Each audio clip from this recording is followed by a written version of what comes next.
Magandang araw, madlang bayan.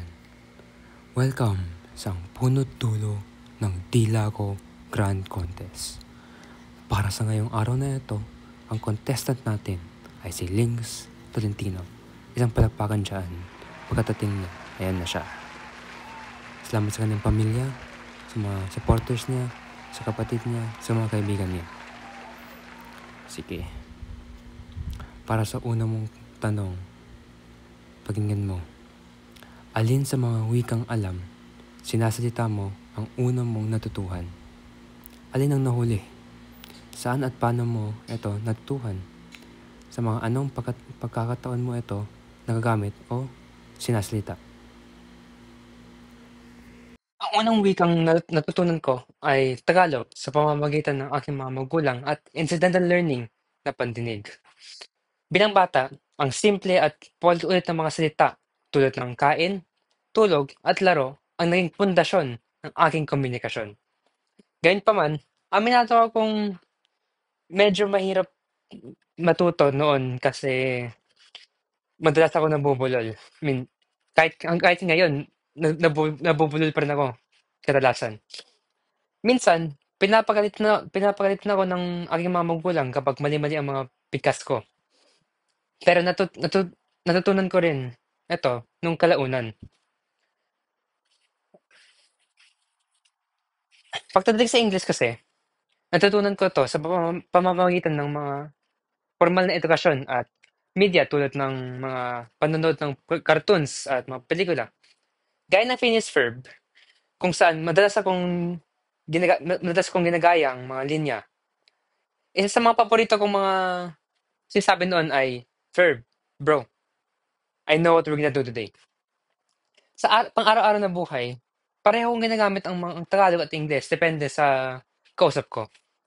Kapag kasama ko ang mga kaibigan ko na mas komportable sa Ingles, lumilipat ako dito at ginagamit ko 'yun. Pero kung Tagalog naman, ang mas madalas na ginagamit ng mga kapamilya ko at mga close kong mga kaibigan, natural lang na mag-Tagalog o mag-Taglish ako. Sa susunod na tanong, alin sa mga wikang ito ang umunlad, ang kasanayan mo? Alin sa mga wikang ito ang nakalimutan mo na? Bagamat hindi ko gusto aminin, mas sanay ako sa Ingles kaysa sa Tagalog. Lalo na dahil sa formal na edukasyon at exposure sa pop culture na ibang bansa. Halimbawa, nung bata pa ako na nag-aaral, maraming mga libro at mga klase na naka-post sa English. Kaya't mas naging natural sa akin na paggamit nito sa pagsasalita at pagsusulat. Pero sa passive learning na pakikipag-ugnayan, tulad ng pakikipag-base sa online forums at panonood ng YouTube videos, mas nadagdagan ang aking kaalaman sa English. Sa kabila nito, mas ginagamit ko ang Tagalog sa aming bahay. Napansin ko na mas madali ang spontaneity sa Tagalog kapag kasama ang aking pamilya. Mas natural ang humor at damdamin. Bagamat mas bihasa ako sa English ngayon, hindi ko makakalimutan ang Tagalog dahil ito ang nagsisilbing ugat ng pagkakakilanlan ng isang Pilipino.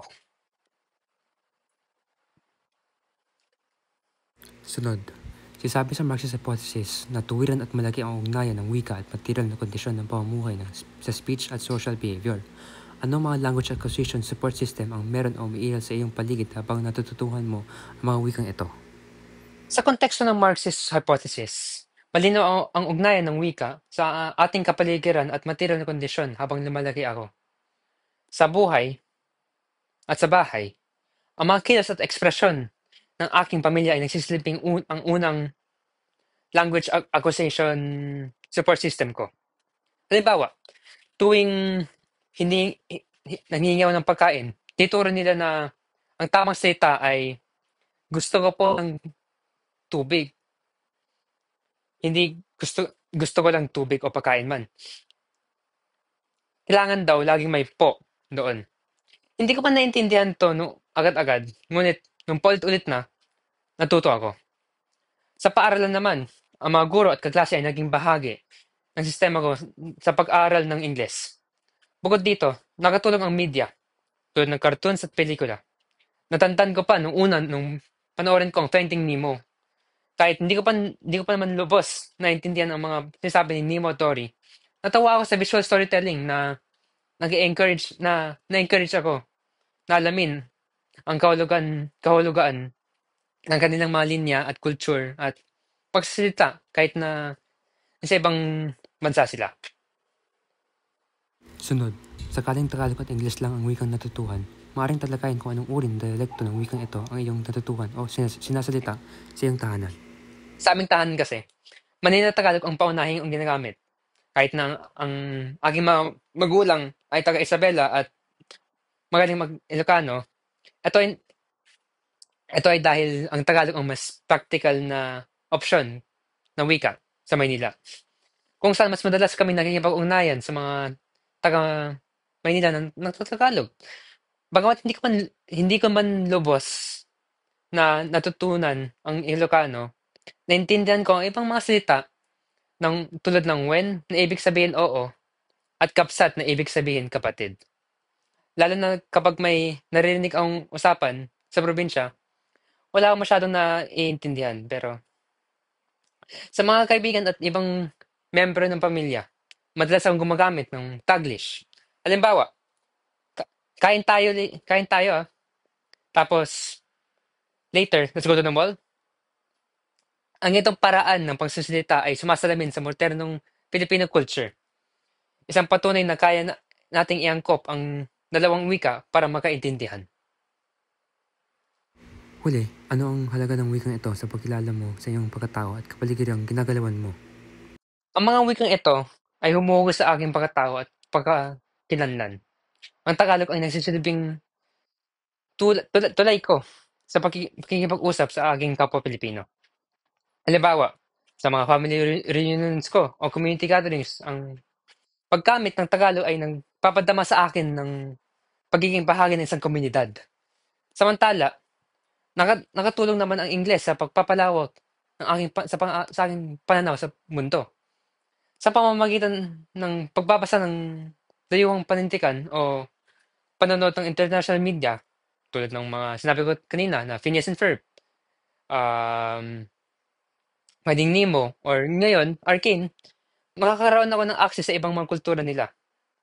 Bukod dito, mas naging madali para sa akin ang pakikipag-ugnayan sa mga taong hindi Pilipino. Ang pagiging bilingual ay hindi lamang nagbibigay sa akin ng practical na benepisyo tulad ng mas maraming career opportunities, kundi nagbibigay ito ng mas malalim na pag-unawa sa iba't ibang perspekto pa. At alam kong English at Tagalog lang ang wika ko ngayon, pero kung pagpipiliin ako na pumili ng ibang mga lengguwahe na pag-aralan, mag-oo ako dito. Kasi gusto ko din malaman ang ibang mga kultura at lengguwahe ng mga ibang mga bansa tulad ng Korea, Spain, at mga European na mga bansa. At yun po.